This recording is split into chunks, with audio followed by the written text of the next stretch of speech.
Cold sweat trickled down my forehead, sliding along my temples. It soaked into the pillowcase, and the familiar scent of a certain perfume lingered at the tip of my nose. It wasn't the delicious aroma from the dilapidated dormitory in my past life, but rather the faint, soap-like scent my mother, Mrs. Zhao, often used. I raised my hand and touched my lower abdomen. It was flat and soft, free from the scar left by the miscarriage in my previous life, and the deep, bone-chilling pain. My gaze swept across the bedside. A brand new, double happiness character, still creased at the edges, was pasted on the wall. On the table sat a neatly folded red shirt, my engagement attire for tomorrow. This wasn't a dream. I had truly returned the day before my engagement to Lucas. "Olivia, you're awake. Hurry up and wash up. Lucas will be here soon to bring the engagement gifts. Don't be late." Mother's voice, brimming with undisguised joy and satisfaction with the upcoming marriage, echoed from outside the door. I took a deep breath, suppressing the bitterness in my throat and the hatred in my eyes, and managed to keep my voice calm. "Mom, I know. I'll get up right away." This was the very day in my past life. Lucas had arrived with the betrothal gifts, smiling gently, calling my mother Auntie, with honeyed words that made her overjoyed. He had even deceived me with his seemingly affectionate demeanor. I thought I was marrying a distinguished regimental commander who would provide a lifetime of security and happiness. Little did I know, it was all an elaborate deception. He never truly cared for me. He only wanted to marry me because my father had been a former company commander in the army, and his connections could help Lucas advance his career. The educated youth named Amelia was the one he truly cherished. In my past life, I only discovered their affair when I was pregnant, but by then, it was too late. I quickly washed up and changed into a clean blue cotton shirt. Sitting on the heated brick bed, I tightly clenched the hem of my shirt, my fingernails digging into my flesh. I couldn't repeat the same mistakes. In this life, I would absolutely not marry Lucas. I would make him and Amelia pay the price they deserved. I clearly remembered that this morning, Lucas claimed he was going to the army to arrange engagement matters. In reality, he was going to his temporary residence to meet Amelia.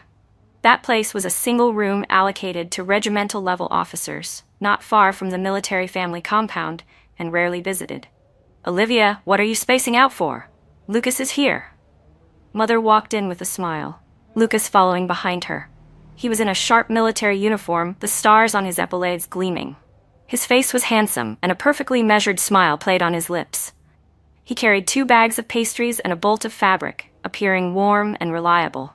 In my past life, I would have been completely smitten by his appearance. "Olivia," Lucas began, his voice deep and pleasant, his eyes holding a hint of tenderness. "Tomorrow is the engagement banquet. I specifically got you this red fabric to make you a new dress." I looked up at him, my eyes devoid of any emotion. I simply nodded faintly. "Thank you."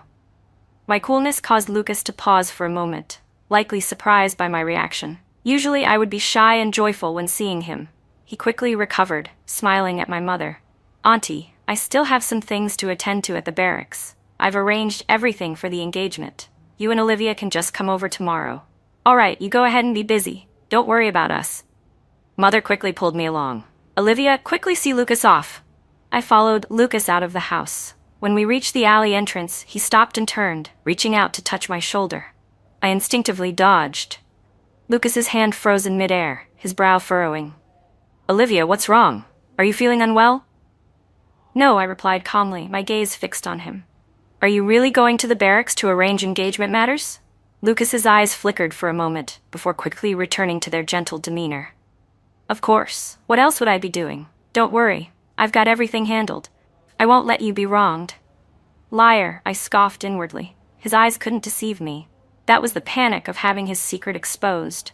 "That's good," I nodded, asking no further questions. "Go ahead, be careful on your way." Lucas glanced at me, likely thinking I was just in a bad mood. He didn't dwell on it and turned, walking in the direction of the barracks. Watching his retreating back, the determination in my eyes intensified. "Lucas, Amelia, your good days are over." I didn't go home. Instead, I turned and headed towards the military family compound. I needed to find Division Commander Zhao. He was Lucas's direct superior and a former subordinate of my father. He was a righteous man who placed great importance on the conduct of military officers. Lucas was currently in the evaluation period for promotion to division commander. If I could expose his affair with Amelia, his aspirations would be completely ruined. When I reached the entrance of the barracks, the guard on duty stopped me. "Comrade, who are you looking for? Do you have an appointment?" "I'm looking for Division Commander Zhao. My name is Olivia. I have something very important that requires immediate attention." My tone was firm, my gaze unquestionable. "Just say that old company commander Sue's daughter urgently requests an audience. It's of great importance and cannot be delayed." The guard hesitated. Old company commander Sue's name still carried some weight in the army. He nodded. "Please wait a moment. I'll go report it." Not long after, the guard returned and gestured for me to enter.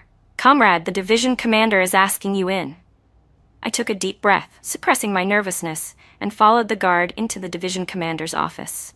Division Commander Zhao sat behind his desk, wearing his uniform, his face stern and his eyes sharp, clearly the look of someone who had led troops for a long time. "Olivia, why are you here?" Division Commander Zhao's stern expression softened slightly upon seeing me. He put down his pen. "How is your father? Why have you suddenly come to see me today?" "Uncle Zhao, my father is doing well. I've come today to report something to you. This concerns Comrade Lucas's conduct and the integrity of the army. I must inform you." Division Commander Zhao's face darkened instantly, and he leaned forward slightly. "Olivia, explain clearly. What has happened? What's wrong with Lucas?" "Uncle Zhao, Lucas is not arranging engagement matters at the barracks right now," I said, lowering my voice and speaking each word deliberately. "He is currently in the temporary single room allocated to him by the army with an educated youth named Amelia. Their relationship is improper. I know you are currently evaluating Comrade Lucas for promotion to division commander, but someone with such conduct issues is not fit to hold the position of division commander, nor is he fit to remain in the army." Division Commander Zhao's brow furrowed tightly. His eyes filled with shock and anger. "Are you telling the truth? Olivia, you can't just say such things. Lucas is a unified cadre. If there are conduct issues, it's a serious matter." "I am not speaking carelessly, Uncle Zhao." My voice was firm. "I can take you there right now to see for yourself, and you'll know if I'm telling the truth. He's probably still there, thinking no one knows." Division Commander Zhao remained silent for a moment, clearly weighing the pros and cons. He stared at me for a few seconds, seeing the determination and seriousness in my eyes, and finally nodded. "All right, I'll go with you. If this is true, I will not let him off lightly." With that, Division Commander Zhao stood up, put on his hat, and called out to the guard, "Prepare the car." I followed Division Commander Zhao out of the office, my heart completely calm. In this life, Lucas wouldn't have me as a stepping stone, nor my father's connections. Let's see how he gets promoted to division commander and takes Amelia as a second wife. We got into the car. The atmosphere inside was silent, broken only by the rustling sound of the tires on the road. Division Commander Zhao's brow was tightly furrowed, his fingertips tapping rhythmically on his knee, betraying his inner turmoil and rage. After all, Lucas was a regimental commander he had personally promoted, and now he was in the crucial period of evaluation for promotion. If conduct issues truly arose, it would be not only a personal disgrace for Lucas, but also a failure on his part as his direct superior. I sat beside him, my hands resting on my knees, my gaze fixed forward, completely calm. I clearly remembered the location of Lucas's temporary single room. It was in a row of bungalows west of the military family compound, a separate unit. Besides Lucas occasionally resting there, almost no one else visited. This was why he dared to openly have an affair with Amelia. The car soon arrived at the entrance of the row of bungalows. The guard stopped the car and got out first, opening the car door. Division Commander Zhao stepped out first, his face so dark it looked like it could drip water. His steps were quick and heavy. I followed closely behind him, each step firm. "This is the one." I stopped and pointed to the easternmost bungalow, my voice low but undeniably certain. Division Commander Zhao nodded without a word and walked directly forward, raising his hand and knocking forcefully on the door. The sound was loud, carrying the authority unique to a soldier. "Lucas, open the door." There was an instant silence from inside the house, followed by a flurry of panicked sounds and a woman's startled cries. Clearly, those inside were frightened by the sudden knock. A cold smile curved my lips. In my past life, when I discovered their affair, it was the same panic. Only then, I foolishly thought I was disturbing them and even felt guilty. After a long while, the door slowly opened a crack. Lucas peeked out, his hair somewhat disheveled, his collar unbuttoned, and a lingering panic still on his face. Upon seeing Division Commander Zhao and me at the door, his face turned deathly pale, his eyes wide with shock as if he had seen a ghost. Division Commander Zhao? Why are you here? And Olivia? Why are you here? Lucas's voice trembled. He quickly tried to button his collar, attempting to conceal his disheveled state, and instinctively blocked the doorway with his body, preventing us from entering. Division Commander Zhao's gaze swept over his messy appearance, his eyes burning with anger. His voice was chillingly cold. Why shouldn't I be here? Lucas, I ask you, didn't you say you were going back to the barracks to arrange engagement matters? Why are you here? Who else is inside? Lucas's eyes darted around as he stammered. I just came to get something. No one's inside. It's just me. No one? Division Commander Zhao let out a cold laugh. Before Lucas could react, he pushed him aside and walked straight in. I followed closely behind. As soon as we entered, I saw Amelia huddled in a chair by the wall, her hair disheveled, tear tracks on her face, wearing an ill-fitting men's shirt, Lucas's. Clothes were scattered on the floor, along with a ceramic jar that had fallen and spilled its contents. It was clear she had knocked it over in her panic. Seeing us enter, Amelia trembled all over and quickly lowered her head, her hands clutching the hem of the shirt, wishing she could disappear into the floor. Amelia, I said deliberately, my voice calm but laced with mockery. Why are you here? Lucas said he came alone to get something. Why are you wearing his clothes? Amelia's body trembled even more violently. She couldn't utter a word, only shedding tears. Her fragile and innocent appearance in my past life would have softened me. But now, I only felt utter disgust. Seeing this, Lucas rushed forward to shield Amelia and pleaded with Division Commander Zhao. Division Commander Zhao, please listen to my explanation. It's not what you think. Amelia and I are just ordinary friends. She wasn't feeling well today, and I happened to come across her and brought her here to rest for a bit. There's really no other intention. Ordinary friends? Division Commander Zhao pointed at the scattered clothes on the floor and then looked at their disheveled state, his voice trembling with rage. Ordinary friends share a room? Wear your clothes? Lucas, do you take me for a fool? You are a unified cadre, about to be promoted to division commander, yet you engage in such behavior that tarnishes the Army's reputation and violates public order and morals. Are you worthy of the Army's training? Are you worthy of the organization's trust? Lucas's face turned ashen, his legs weakening, nearly collapsing to the ground. He quickly grabbed onto the nearby table, his voice choked with tears. Division Commander Zhao, I was wrong. I was truly wrong. Please give me another chance. I promise I will never do it again. I will sever ties with Amelia, get engaged to Olivia properly, and work hard. Please don't cancel my promotion evaluation. As he spoke, he bowed to Division Commander Zhao. The usually gentle and aloof regimental commander demeanor was gone, replaced by utter desperation and humility. I stood by, watching it all coldly, unmoved. In my past life, he was the same. After I discovered their affair, he pleaded for my forgiveness, saying he was just momentarily confused. I forgave him, but it only led to greater pain. In this life, I would never repeat that mistake. Seeing Lucas's pleading, Amelia also gathered her courage and looked up at Division Commander Zhao and me, bowing slightly. Her voice was soft. Division Commander Olivia, it's all my fault. I was the one who came looking for him. Regiment Commander Lucas was I was the one who pestered him. It has nothing to do with him. If you must punish someone, punish me. Please don't make things difficult for Regiment Commander Lucas. Her words, though seemingly pitiful, were intended to imply that Lucas was being pestered by her, attempting to excuse him, and also to elicit sympathy from me. I let out a cold laugh and stepped forward, my gaze fixed on Amelia. My voice was calm but sharp. Comrade Amelia, you shouldn't speak carelessly. Lucas is already engaged. As an educated youth, you should know how to conduct yourself. How could you actively pester a married man? Besides, if he didn't want you to, could you have forced yourself to stay here?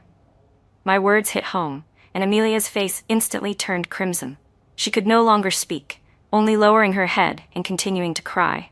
Division Commander Zhao's face was grim. He said to Lucas, temporarily suspend your promotion evaluation. Stop all work. Go back and reflect. Await disciplinary action from the organization. Lucas slumped to the ground, his eyes vacant, pleading that he couldn't lose his promotion opportunity. I watched him coldly, with no pity in my heart, only the satisfaction of revenge. This was just the beginning of his repayment. Division Commander Zhao ordered Lucas to stand up. The once spirited man now had messy hair, a wrinkled uniform, and looked utterly pathetic. He still tried to argue that it was a moment of confusion, muttering that he and Olivia were getting engaged tomorrow and begging the division commander for a chance to redeem himself. Division Commander Zhao looked at Amelia, who was cowering nearby, and said coldly, "Confused enough to bring a female-educated youth back to an officer's dormitory? You are insulting the organization, and you are insulting yourself," Amelia cried, saying Lucas had kindly taken her in. I spoke calmly. "The infirmary and the health clinic are nearby. Why did you have to go to the regimental commander's single dormitory?" Her face instantly turned pale, leaving her speechless. Lucas, however, stepped forward to protect her, saying she had no one to rely on and had it hard. This made Division Commander Zhao's brow furrow.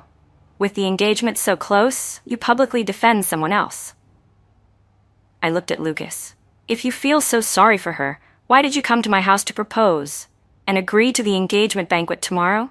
He was speechless. I had already seen through his calculations. He wanted to marry me for my father's connections to help him get promoted, and he genuinely liked Amelia, even planning to take her as a second wife later. Division Commander Zhao reprimanded him again, saying he was playing with emotions and corrupting the atmosphere. Let alone becoming a division commander, you're not even fit to be a regimental commander. This matter will be reported truthfully. Lucas completely panicked and turned to beg me to intercede for him, reaching out to grab me, but I sidestepped, avoiding his touch. "We are no longer related. The engagement is null and void. I'm not marrying you." These words struck him like thunder. He exclaimed frantically, "Both families have notified relatives. If you don't marry me, how will I face them?" I replied coldly, "When you were doing those disgraceful things, why didn't you think about your reputation? When you were thinking about getting promoted and taking a second wife, why didn't you think about our family's reputation?" His face changed, clearly not expecting me to speak so directly. "Olivia, listen to my explanation. It was all a misunderstanding." "Enough," I interrupted him. My voice was not loud, but was enough to silence him. "Lucas, I'll say this one last time. The engagement is off. We are completely finished. Whether you become a division commander, marry Amelia, or live a peaceful life, it has nothing to do with me. But remember this, without me, you will never take another step forward." He stood there, his face turning from white to green, then to gray. He finally realized that I wasn't throwing a tantrum or being difficult. I genuinely didn't want him anymore. I had truly pulled away the ladder he was climbing. "Olivia, do you hate me that much?" His voice trembled with unwillingness. I looked at him, my eyes as calm as a deep pool. "It's not that I'm ruthless, it's that you're not worthy." With that, I turned away and closed the door, bolting it from the inside. The frantic knocking, pleading, and shouting from outside were kept firmly outside. Mother stood behind me and sighed softly, but her eyes now held a newfound confidence. "Daughter, you did the right thing. He's a heartless wretch. We were right. From now on, I will never force you again. Live your life however you want." I leaned against the door, listening to the sounds outside gradually fade. I let out a long sigh. The heavy stone that had weighed on my heart in my past life had finally been lifted. Sunlight streamed through the leaves in the courtyard, casting dappled patterns, warm and reassuring. The commotion outside didn't last long before it finally fell silent. Leaning against the door, I listened as the footsteps outside gradually receded, and the last bit of lingering worry in my heart finally dissipated. Mother took my hand, her eyes still red, but her voice was no longer hesitant. "Daughter, don't blame yourself. That scoundrel was heartless. We did the right thing. From now on, I won't look at anyone's status or position. As long as you live comfortably and securely, that's all that matters." I nodded, my heart warming. In my past life, Mother had been the same. Even when Lucas had shattered me, she had always stood by my side. In this life, I would not only live for myself, but also ensure Mother lived a stable life, no longer worrying about me. That afternoon, news about Lucas spread. Division Commander Zhao acted swiftly, reporting the investigation results to the army that same day, and a conclusion was soon reached. Someone secretly came to my house to deliver the news, their tone tinged with pity and some sympathy for me. "Olivia, you've truly dodged a bullet. Regimental Commander Lucas has been officially deemed to have serious conduct issues and moral failings by the Army. His promotion to division commander has been cancelled, and even his current regimental commander position has been revoked. He's been demoted to manage the warehouse and logistics. He's completely finished. I held my water cup, my fingertips cool, but my mind unusually calm. This outcome was well within my expectations. No matter how capable one was in the army, if their conduct was a mess, their career was over. I understand. Thank you for going to the trouble of coming here. I thanked him politely. The person lowered their voice. And that female-educated youth, Amelia? Her reputation is completely ruined. She was originally hoping to rely on Regimental Commander Lucas's influence. Who would dare want her now? I heard the farm has already notified her to prepare for a return to the countryside. She has to leave in the next few days. A faint smile curved my lips. It wasn't that I was heartless. They had chosen their own paths. In my past life, they had stepped on me to climb higher, leading to my family's ruin. In this life, they were merely reaping what they sowed. The news spread further and further until the entire alley and half the family compound knew. The aunts and elder sisters who had previously urged me to marry quickly, saying I was punching above my weight, now looked at me with admiration. Olivia, this girl truly has backbone. Anyone else would have endured it. That's right. Such good prospects, and she refused to marry just like that. Sharp eyes and brave too. Fortunately, she didn't marry him, or she would have been dragged down by that scumbag. There were no more gossips or pointed remarks. Division Commander Zhao's earlier words, "I'll back you up," were not empty promises. His word in the army meant that no one dared to spread rumors. As I walked, my back was straight, no longer carrying the shame of feeling inferior. In the evening, I encountered Lucas again at my doorstep. He was now wearing a plain old military uniform, the epaulets and collar insignia removed. He looked years older, his eyes clouded, completely devoid of the regimental commander's former spirit. Seeing me, he stopped walking, standing a few steps away, looking at me with complex emotions, hatred, unwillingness, regret, but no trace of his former arrogance and calculation. "Olivia," he began, his voice hoarse and dry. I stopped, looking at him calmly, waiting for him to speak. I lost," he lowered his head, his voice as light as a sigh. "I have nothing now. No position, no future. Amelia is also leaving. I have nothing." I felt no pity, no mockery, only a calm statement. "What you chose was your own doing." He suddenly looked up, his eyes bloodshot. "I just don't understand. You clearly liked me so much. In the past, if I was even a little nice to you, you'd be overjoyed. Why did you suddenly change?" I looked at him and said gently, my voice calm but clear. "I haven't changed. I've just seen clearly. I couldn't see before, but now that I see clearly, I won't turn back." He choked, unable to refute me further. "You wanted to become a division commander, marry the one you love, and live a peaceful life." "There's nothing wrong with that," I said, my voice not loud but steady. "The mistake was that you shouldn't have treated me as a stepping stone. You shouldn't have been deceiving me while plotting against me." Lucas's face turned pale, his body swayed, and he leaned against the wall to steady himself. "I know I wronged you," his voice trembled. "I'm not asking for your forgiveness now. I just beg you, please don't hate me anymore." "I don't hate you." These words made him look up abruptly, a flicker of disbelief in his eyes. I smiled faintly, a sense of relief from having completely let go. "I don't hate you because from this day forward, you are nothing to me. Whether you succeed or fail, whether you become a division commander or not, it has nothing to do with me. Hating someone is too exhausting. In my past life, I hated for a lifetime and suffered for a lifetime. In this life, I just want to completely remove you from my life and live lightly." Lucas looked at me intently. After a long moment, he slowly lowered his head and let out a deep, despairing sigh. "I understand. I ruined myself." He no longer pestered me, turned, and slowly walked away, his figure disappearing step by step down the alley. From now on, we were quits, with no further connection. I stood there, watching the sunset paint the sky in warm orange hues. The evening breeze blew gently, carrying a faint warmth. All the pain, bitterness, and despair of my past life had completely vanished at this moment. I turned and pushed open the door to my house. Mother had already prepared dinner, steaming hot and fragrant. "Daughter, you're back. Come eat." I walked over with a smile, sat at the table, and picked up my chopsticks. The meal was simple, but it filled my heart with peace and warmth. Mother looked at me, a rare smile of relief on her face. "From now on, daughter, let's just the two of us live our lives well. We won't rely on anyone but ourselves." I nodded emphatically. This rebirth wasn't about seeking revenge or watching someone's downfall. It was for myself, to break free from the quagmire of my past life, to protect those who loved me, and to live the life I desired. No scheming from a scumbag, no agonizing marriage, no endless grievances. I had a healthy body, a loving mother, a clean reputation, and a life to start anew. This was the outcome I most desired from this rebirth. Outside the window, the sun set and the stars began to appear.